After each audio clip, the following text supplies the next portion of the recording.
বিশ্বের সবচেয়ে উন্নত, সবচেয়ে দামি এবং সবচেয়ে জটিল চিকিৎসা ব্যবস্থা এটি। এর নাম প্রোটন নাইফ। এই মেশিনটি মাত্র 1 মিনিট চললে খরচ হয় প্রায় 40,000 টাকা, 4 ওয়াং, আর পুরো সেটআপ বসাতে খরচ হয় প্রায় 800 কোটি টাকার উপরে।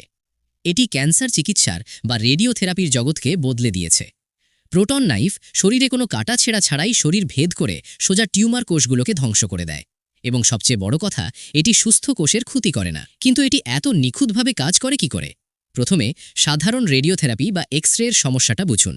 এক্স-রে মূলত আলোর কণার মতো।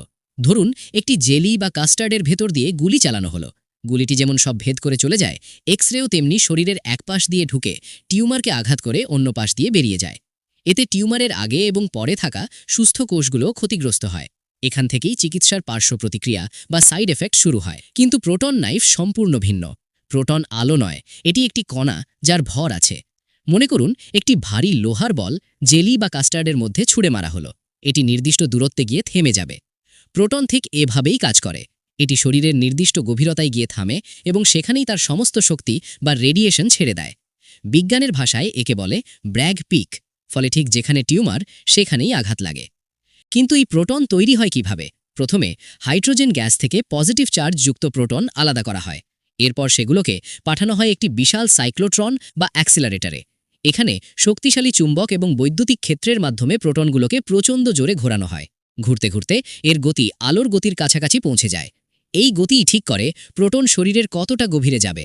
এরপর এই উচ্চ গতির প্রোটন বিমকে ম্যাগনেটের মাধ্যমে নিখুঁতভাবে বাঁকিয়ে রোগীর কাছে আনা হয়। রোগীর চারপাশে থাকে বিশাল এক গ্যান্ট্রি বা ঘূর্ণায়মান যন্ত্র। রোগী শুয়ে থাকেন আর মেশিনটি 360 ডিগ্রি ঘুরে যে কোনো কোণ থেকে টিউমারকে টার্গেট করতে পারে।